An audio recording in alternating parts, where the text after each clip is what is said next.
Oi, gente, tudo bem com vocês? Hoje eu vou contar pra vocês como que eu me separei após 17 anos de casado. Como que eu me separei, por que que eu me separei e como isso foi pra mim. Como foi pra mim essa separação, tudo que aconteceu.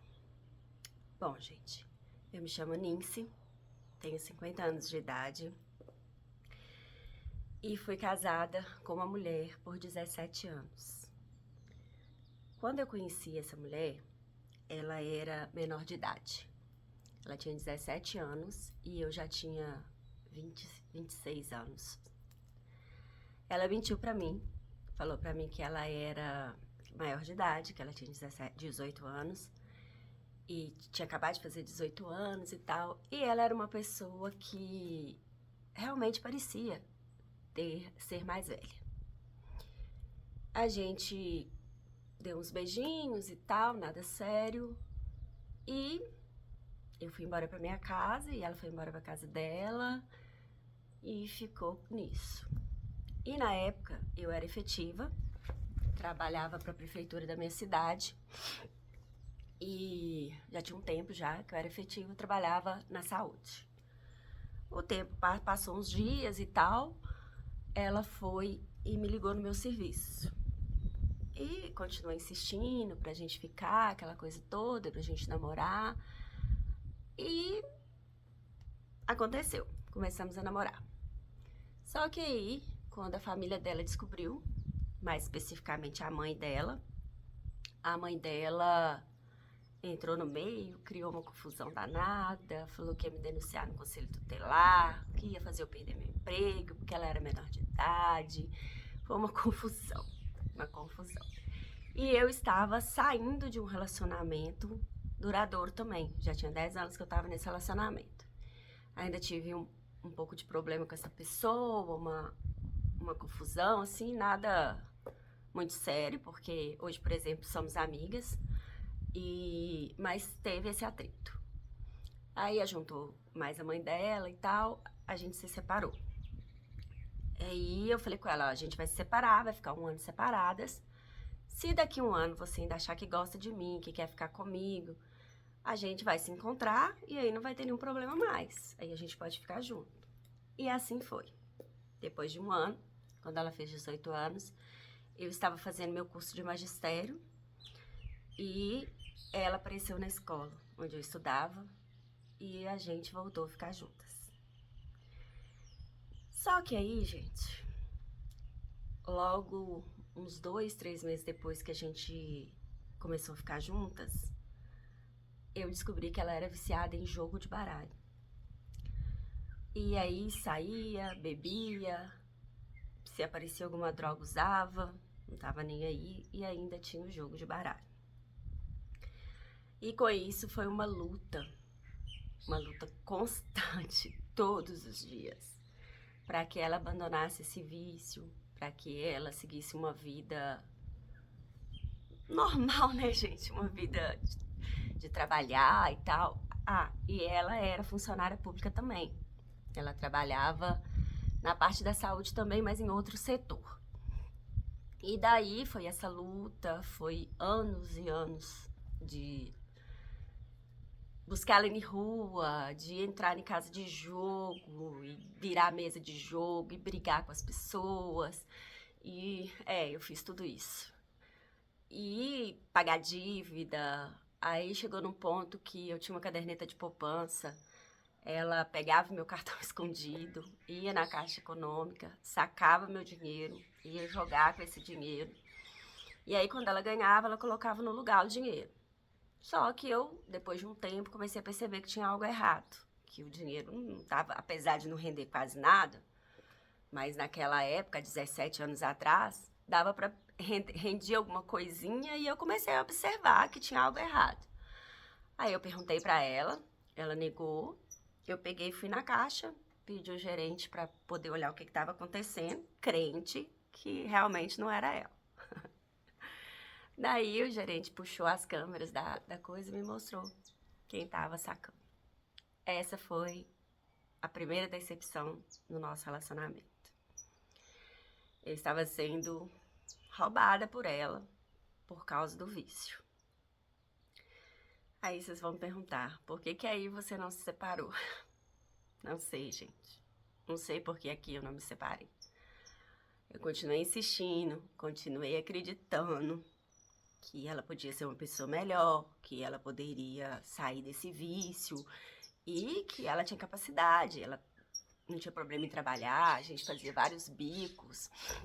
Além da gente trabalhar na prefeitura, a gente pegava bico em danceterias da cidade, trabalhava como garçonete.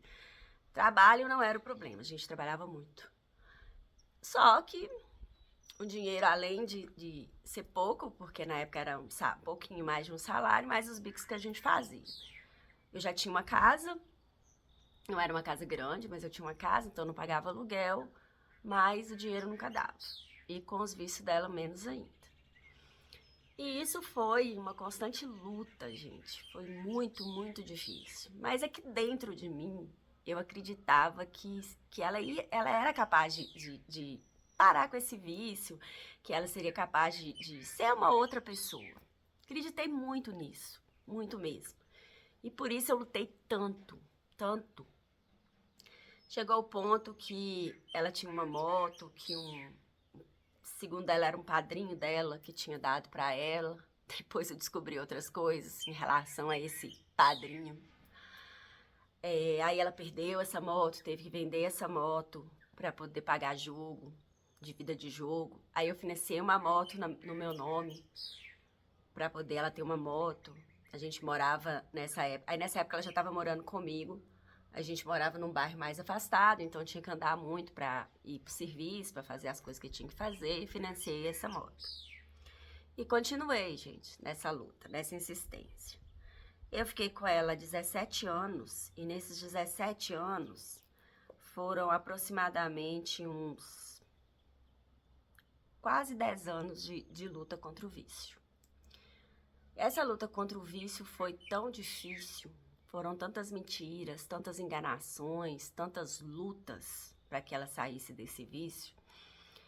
Ela chegou a abrir um processo administrativo contra ela, ela seria mandada embora da prefeitura. E assim, quando ela perdia, quando ela ganhava, nossa, era uma maravilha. Ela estava bonita, ela estava alegre, ela estava feliz e tudo normal. Quando ela perdia, ela se transformava em outra pessoa. Ela saía, ela bebia, ela chorava, ela usava droga, ela cometia delitos, roubava, fazia várias coisas.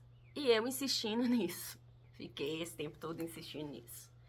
Daí, quando ela foi para ser mandada embora do serviço dela, que era na prefeitura, abriram um processo administrativo contra ela, porque ela batia ponto, saía do serviço, ia para casa de jogo, inventa mil falcatruas para continuar nesse jogo.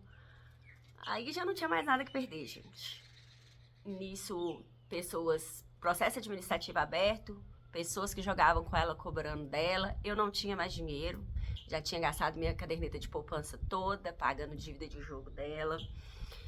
Aí teve um dia que ela devia 3 mil reais e a pessoa que ela devia estava atrás dela. E vamos combinar que não são pessoas muito... Não eram pessoas, né, gente, que tinham consciência pra não matar ela, pra não fazer nada disso com ela. Aí eu, desesperada, fui até a mãe dela e falei com a mãe dela. Falei, olha, ela tá devendo 3 mil reais, eu não tenho mais dinheiro pra pagar. Já fiz tudo que eu podia fazer e fiz mesmo, gente. Eu já levantei de madrugada. Eu ligava, a irmã dela me ligava perguntando onde ela tava. A gente não sabe onde ela tava e eu com medo de matar ela. A gente saía atrás dela, aí pegava ela no boteco e aí a gente... Ai, gente, era uma coisa horrível. Só que eu não conseguia me libertar disso, não conseguia largar ela pra lá e deixar ela se fuder. Não conseguia, eu não conseguia. Eu acreditava que eu ia conseguir tirar ela desse vício.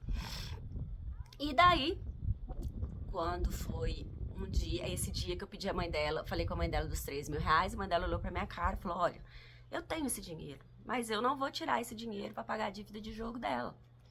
Então, se eles quiserem matar ela, eles vão matar. Aí eu desesperei, gente. Falei, pronto, eu não tenho dinheiro, a mãe não quer ajudar, aonde que eu vou conseguir esse dinheiro? Não tinha como. Aí, mais uma vez, eu sentei com ela, conversei com ela, falei, você tem que parar. Se você não parar, você vai morrer, eles vão te matar e ainda vai... Não tem mais o que eles pegarem, não tem mais o que a gente vender para pagar sua dívida, não tem mais como isso continuar, você tem que parar. Aí ela chorou bastante e tal, e me prometeu que a partir daquele dia ela não ia mais jogar. E aí ela tentou, gente. Ela tentou por um tempo, aí ela falhava, ela voltava pro jogo, e daí tentava de novo, e falhava de novo, e a gente fazendo bico para pagar essas dívidas. E foi assim, até que não tinha mais o que perder, não tinha mais o que vender, não tinha mais o que fazer, e ela começou a diminuir o jogo. E daí, eu, na época, funcionária pública, mas ela, com o processo administrativo, é mandada embora ou não é mandada embora. Não recebia quase nada também, porque tinha empréstimo de banco, era uma confusão danada. Eu tive a ideia de montar um carrinho de cachorro-quente. E aí, foi uma ideia ótima, excelente. Eu montei uma lanchonete atrás de um saveiro na época. E nesse saveiro, atrás da carroceria do saveiro, tinha uma estrutura. E nessa estrutura lá dentro era uma cozinha. E daí a gente começou juntas a vender cachorro-quente. E com isso, trabalhando muito vendendo cachorro-quente, ela foi, graças a Deus, se desligando realmente do jogo. Se desligou do jogo, pagamos tudo que tinha para pagar.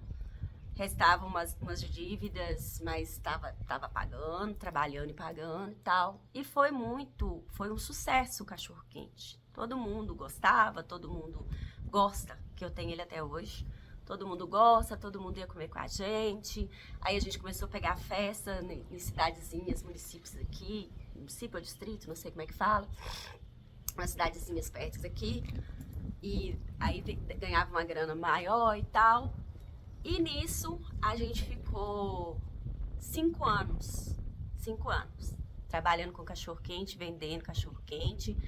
E daí, dando tudo certo e pagando. E aí ela se candidatou na nossa cidade como vereadora.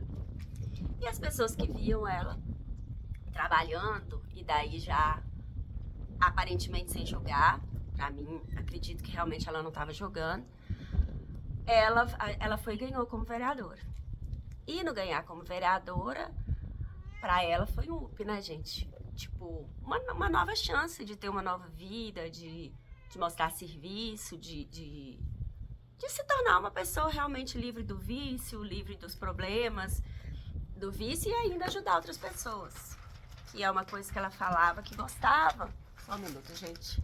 É uma coisa que ela falava que gostava e que queria viver isso, e que queria ajudar outras pessoas, que queria compensar os erros dela e tal. E assim foi por 4 anos. Nesses 4 anos, por algum tempo eu vi ela lutando e querendo realmente fazer o serviço e fazer um serviço legal e ajudar pessoas e tal. Depois isso começou a mudar. Ela começou a ficar desleixada, começou a não importar mais, segundo ela estava decepcionada, não queria mais e tal, mas continuava.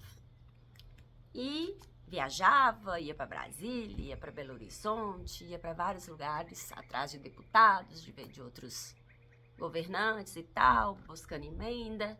E eu continuei com o cachorro-quente e ficava mais em casa.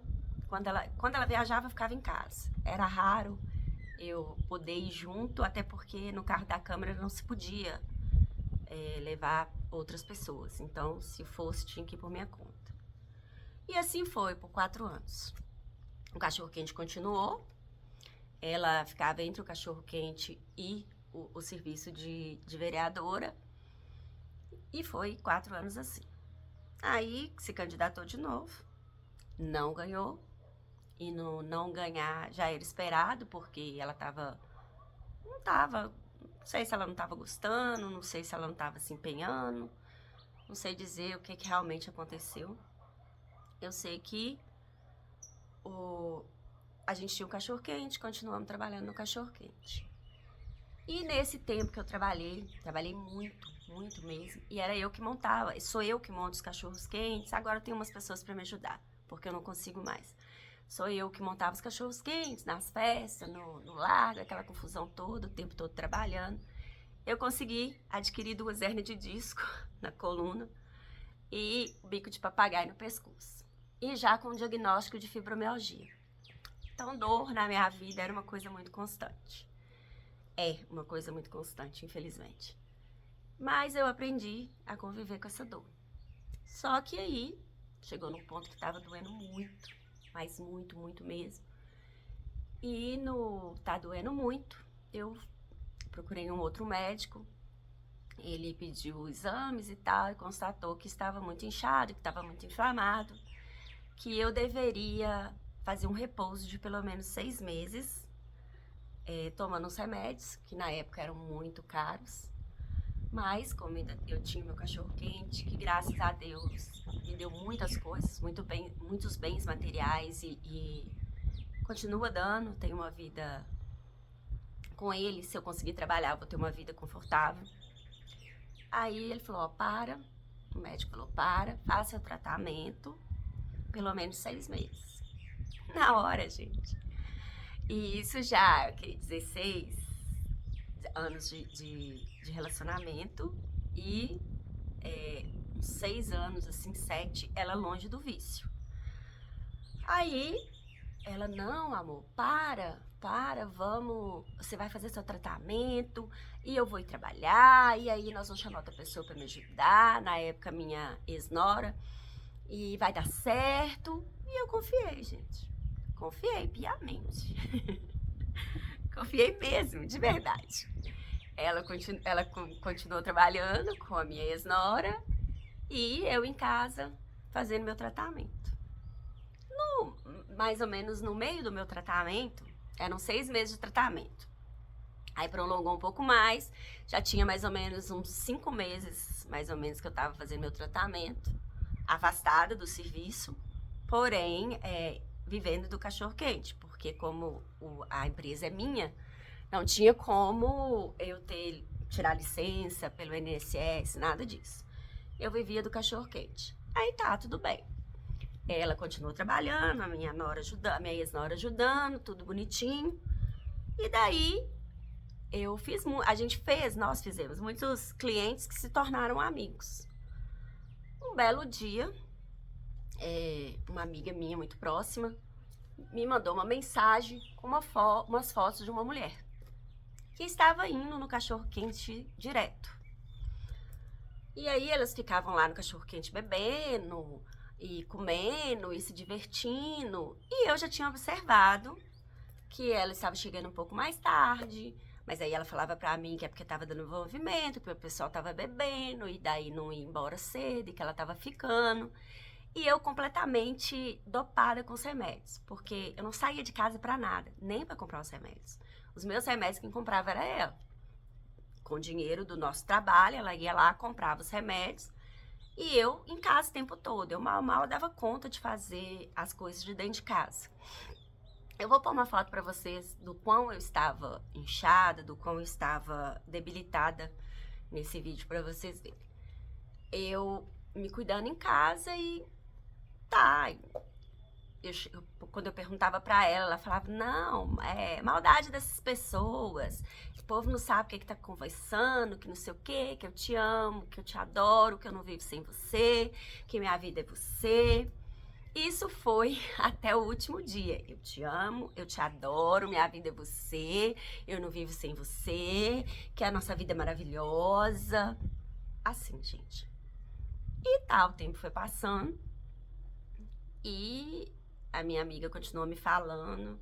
Aí começaram a acontecer coisas, tipo ela chegar tarde demais em casa, eu ir na minha consulta médica e ela, eu tô cansada, seu filho vai com você.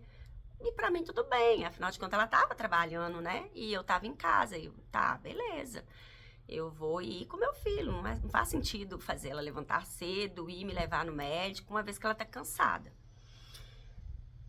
Aí aconteceu algumas coisas, tipo, aqui na minha casa tem câmeras, aí quando eu cheguei dessa consulta, por exemplo, as câmeras estavam desligadas, coisas de dentro de casa começaram a sumir, coisas bobas, mas sumiam, eu perguntava e ela nada. Aí eu sei, vocês vão achar que ela voltou a jogar, né? Não, gente, ela não voltou a jogar. Nesses 6 meses que eu precisei dela para meu tratamento, ela começou a me trair com essa moça que estava indo lá no nosso cachorro-quente. E me traí descaradamente.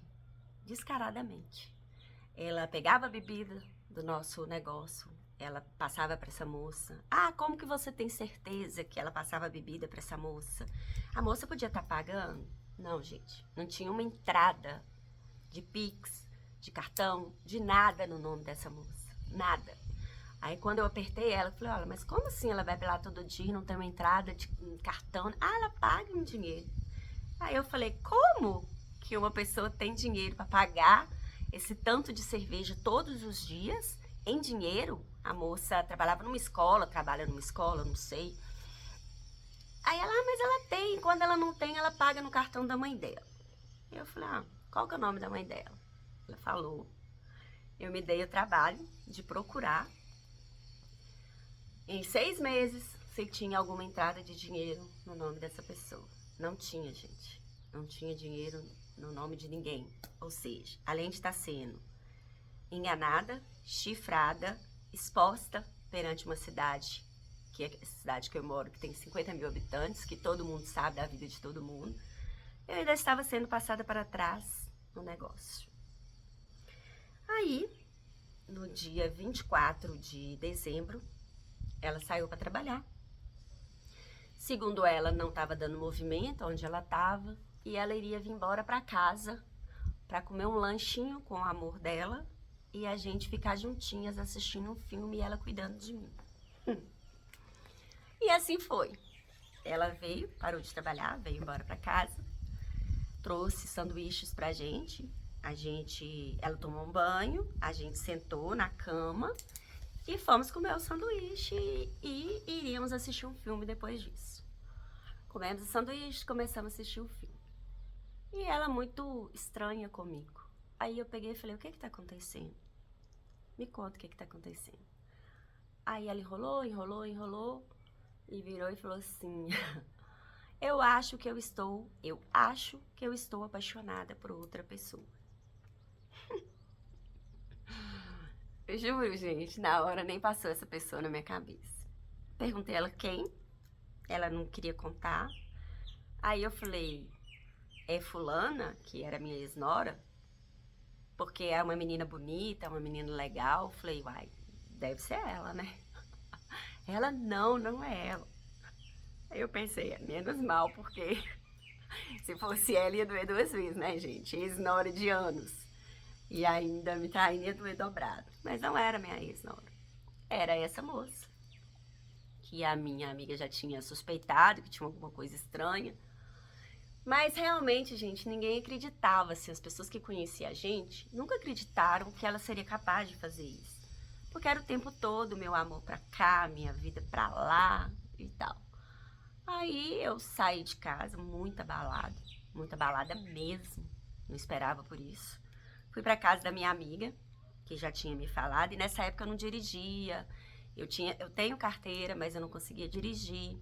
Eu não conseguia dirigir o carro do negócio, porque por causa da estrutura atrás dele, ela falava pra mim que era muito difícil dirigir, que era perigoso, e eu com medo não dirigia, e por causa dos remédios que eu tomava também.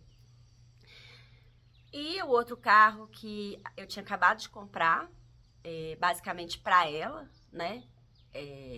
Eu também não dirigia, tinha medo. Era só ela que dirigia. Aí eu pedi meu filho pra me levar na casa da minha amiga. Meu filho tinha uma moto na época. Ele me levou na casa dessa amiga minha. E eu fiquei lá por um tempo. Chorei o que tinha pra chorar. Conversei com a minha amiga. E daí chegou um ponto e ela me mandando mensagem. Me pedindo pra voltar, falando que me amava. Que não tinha acontecido nada entre ela e a menina. Que ela jamais me trocaria por outra pessoa. Esse tipo de mensagem, gente. E aí eu falei com ela, olha, eu preciso voltar pra casa e eu gostaria que você não tivesse aí, porque eu não tenho estrutura pra ficar perto de você agora. Nesse momento eu gostaria que você saísse. E daí ela falou, ah, tudo bem, então eu vou sair. Saiu. Aí eu vim embora pra casa. Quando eu cheguei em casa, gente, ela tinha levado o carro, que tava no meu nome. Ela tinha levado as melhores roupas, os perfumes, as melhores coisas que ela tinha, ela levou. Deixou pra trás só as coisas, digamos, insignificantes pra ela, talvez. E aí ela foi pra casa da família dela e a vida seguiu. Eu desesperada, porque em tratamento ainda, sentindo muita dor. E com contas pra pagar, inclusive contas que eram dela também, que estavam no meu nome, porque ela não tinha nome. Mesmo tendo ganhado como vereadora, ela não limpou o nome dela da época do vício, ela não pagou nada, ela fez empréstimos e continuou com o nome sujo. E esse carro estava comprado no meu nome, eu tinha dado a entrada dele, 20 mil reais de entrada nele, e o cachorro-quente pagava as prestações dele. Já tinha umas 6 ou 7 prestações pagas, se eu não estou enganada. Ela levou o carro, levou as melhores coisas, foi pra casa dela. Aí, uns 2 dias me mandando mensagem, falando que me amava, que não queria separar e tal. E eu procurei um advogado pra me separar dela. Daí, orientada, que eu procurei um advogado e depois eu não fiquei com essa advogada, mudei pra outra. Orientada pelo primeiro advogado, tenta conversar. E ela querendo conversar. Aí eu fui conversar com ela, liguei pra ela, falei, olha, você quer conversar? Vamos conversar, vamos resolver. Aí a gente se encontrou, conversou, ela falou, continuou falando que me amava, que não vivia sem mim, que isso, que aquilo, outro. Mas que ela achava que ela não queria voltar pra casa. Mas eu também não chamei pra voltar pra casa. Aí, tudo bem. Eu falei, tudo bem, então você tá... a gente já conversou, que tinha pra conversar. Eu vou te passar determinados bens, entrando num acordo do que cada uma ia ficar. E vai seguir nosso divórcio. Aí, tudo bem. Eu falei, agora eu tenho que trabalhar. Com dor, sem dor, doente ou sem estar doente, não interessa. Vou ter que trabalhar, porque eu tenho contas pra pagar. Né? E não tinha mais ninguém, a não ser a minha ex-nora. E meu filho, que na época não trabalhava com a gente, mas que começou a me ajudar. Aí eu fui trabalhar, gente. Essa amiga minha que foi a primeira pessoa a suspeitar, me ajudou muito. A meu filho me ajudou, minha ex-nora me ajudou, minha irmã entrou no meio e me ajudou também. Eu trabalhei, tinha um evento de final de ano que eu tinha que trabalhar, que já estava marcado. Fui trabalhar e meus remédios caros e as despesas caras. E assim eu fiz. E nesse espaço de tempo, ela curtindo a vida. Com a garota, passou Réveillon com a garota, viveu a vida dela, curtindo bastante com a garota. Pós-Réveillon, eu viajei com essa amiga minha e o advogado entrou em contato comigo e fez o divórcio. E foi assim, gente, que depois de 17 anos, lutando por muitos anos com uma pessoa, ajudando essa pessoa, os 6 meses que eu precisei dela, eu ganhei chifre, fui exposta, fui tratada igual cachorro, fui humilhada nesses 17 anos. E assim ocorreu a minha separação, pós 17 anos. Isso foi dia 24 de dezembro, que foi o dia que eu pedi ela para sair da minha casa. E hoje nós estamos em outubro, né? Então já tem esse tempo já. Tive meus motivos para não fazer esse vídeo antes. Fiquei muito abalada por muito tempo. Mas vou contar isso pra vocês em outro vídeo. Porque senão vai ficar muito grande esse vídeo. E é isso, gente. Foi assim que eu fui agradecida pelo tempo que eu fiquei com essa pessoa. E foi assim que essa pessoa me pagou por esse tempo todo lutando por ela e vivendo a minha vida em torno dela. Hoje eu sei o tipo de relacionamento que eu tava vivendo mas naquela época eu não sabia. Em outros vídeos eu conto mais pra vocês. Obrigada pelo carinho, pela atenção de vocês. Se inscrevam no canal, deixa o like de vocês. E se vocês tiverem alguma história parecida pra contar, deixa aí nos comentários, gente. Que vai ser bom ter mais alguém junto comigo. Não que eu deseje isso pra ninguém, infelizmente, não desejo, mas eu sei que acontece, né? Da gente acreditar em pessoas que não merecem e lutar por pessoas que não merecem. Deixa aí nos comentários a história de vocês. Obrigada por tudo, gente. Um beijo e até o próximo vídeo.